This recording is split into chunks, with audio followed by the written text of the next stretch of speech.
Oh, hi Audrey. How you doing? Shh. Let's keep this nice and quiet like.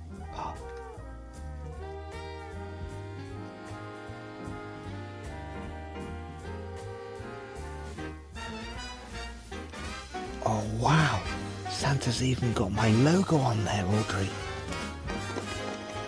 Oh man. Shh. Don't tell anyone.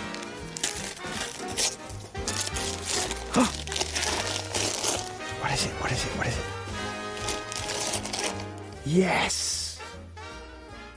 Well, I'm so excited to be sharing this video with you today. It's really nearly Christmas, and actually this is more of a Black Friday sales. What I'm busy doing is putting together a new rig. I've been saving for actually quite a lot of years, and I just want to make it clear that I've got no sponsorship deals with Player One. Nobody's paid me to say any information. These thoughts are all my own. And this is more of an initial video really today. Just looking at what we've got here and why I've chosen Player One and some first impressions. I'm planning hopefully to do another video in 6 months, maybe a year's time, to talk about the actual images and the real world use of this gear. But today, come and celebrate with me. It's nearly Christmas, and celebrate in my joy. So there's a couple of reasons why I've chosen to go with Player One as opposed to other makes, but they're quite minor reasons. I actually think if I'd have gone and bought any camera gear with ToupTek or ZWO, and I've had ZWO gear before, been really happy with it, I'd be just as happy. So my reasons for going with this gear is actually fairly minor issues, but there are some reasons and valid reasons, I think, why I've chosen to go with each of these, and we'll start to have a look at what I've got here bit by bit. So my first reason for going with basically Player One or any make is I just wanted to stay all within one single make of gear, and that's because sometimes you can get compatibility issues. Now, the gear, I believe, works quite well together. So if you were to buy an off-axis guider from, say, ZWO, I think it will play quite nicely with the camera from the research that I've done. But there's just less chances, and actually each manufacturer has designed their gear to play nicely with their own gear. Of course, it is universally compatible, so that's quite a small reason. The second reason I wanted to go with these guys is actually on the cameras, they're all USB-C connectors. Now ZWO and ToupTek and other manufacturers, they're all regular USB, and it just feels a little bit last year really. USB-C I think is certainly the future. It's fairly universal now. So that's a small, fairly insignificant reason, but it is a small thing. And I think the fitting of a USB-C feels much more solid. In other devices that I've got, it doesn't feel like it's going to fall out. Certainly, I've got an Attic camera, a 460EX, a CCD camera, which has served me brilliantly, but it's on micro USB, and the lead always feels like it's going to fall out quite easily. One thing of massive note is that I got a huge 30% discount on Black Friday for all this gear. And if I tell you what I paid for this was pretty much the same price as what it would cost me to buy just the camera from a UK seller, and I've actually managed to get all of this. So if we just have a look at what we've got the camera here, we've got the filter wheel, we've got a large off-axis guider, and I've actually managed to buy a guide camera. More information about that soon. Player One also threw in this additional camera for planetary imaging. Now, I've not done any planetary imaging for quite a few years. I'd have to probably dust off my skills on that, but it's a really nice thing to have as a freebie. I looked it up. The camera's worth about £120, I think, here. And it's got a nice level of frame rate. I think it was over 120 frames per second, and it's colour, so I'll definitely make use of that in the long run. Just a quick note on Player One themselves and ordering direct from them. The package arrived after about a week of ordering, and satisfied that I'd made huge savings on this.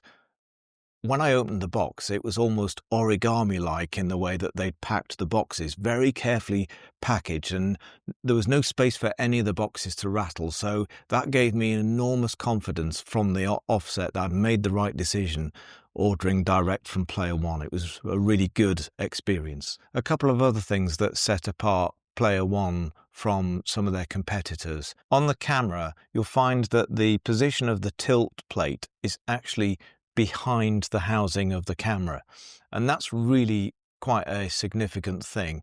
So on ZWO's offering, they do have a tilt plate, but it's on the front. So if you're experiencing tilt with your images, you have to take the camera off, adjust the screws manually at the front, put the camera back on, check it, take it back off again. Whereas with the ZWO offering, you could actually live view that and make your adjustments gently from the back of the housing until you get that element of things correct.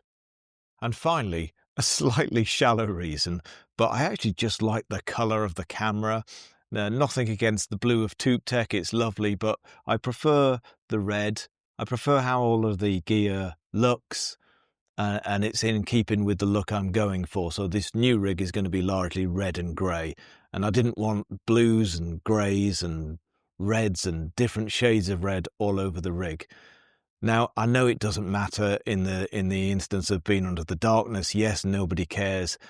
But we still look at our rigs in the day and we still want that aesthetic thing of getting our gear out and thinking, this is great, ready to image. Another reason that I've stuck with this brand is that by and large, internet research tells me that other users praise the build quality, and they certainly do look very sturdy in their housing, particularly the IMX571 sensor.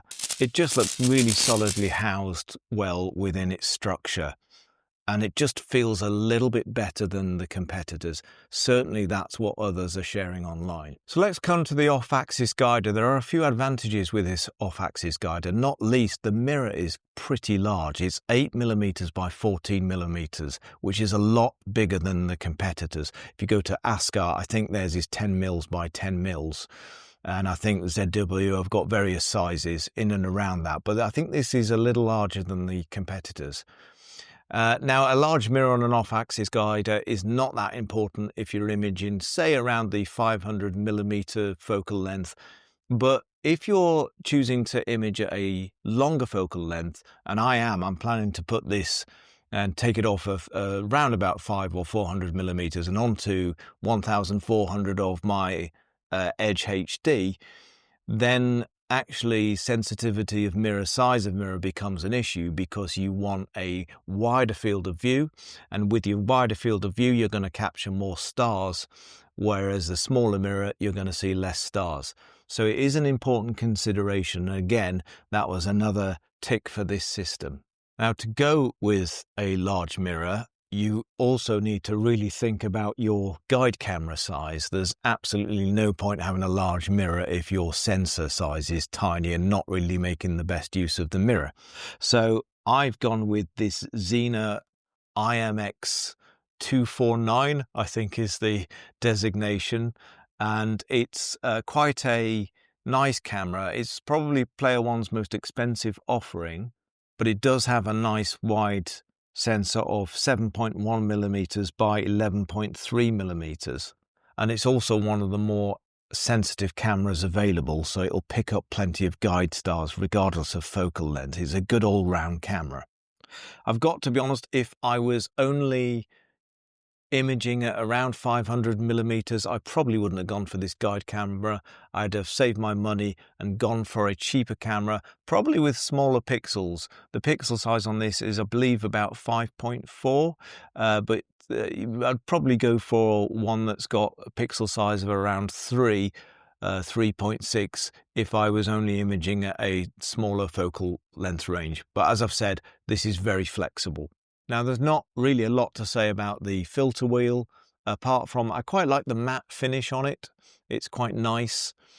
And in addition to the matte finish, it's also got the USB-C connector again, nice and small, stays out of the way. And I like where it's positioned on the filter wheel. Now, I know there's quite a bit of anxiety online, I've seen it, and talking with other astronomers myself about ordering from abroad. And I had those same anxieties. After all, it's not every day you order things from the other side of the world. But I'd absolutely have no hesitation from ordering direct from Player One again. Now, clearly, there is a bit of distance there and they're not a local dealer. But aside from the massive cost savings that I've already talked about, we very much are living in a global society. And I had a bad experience a few months ago when I had to send off my Attic 460 camera.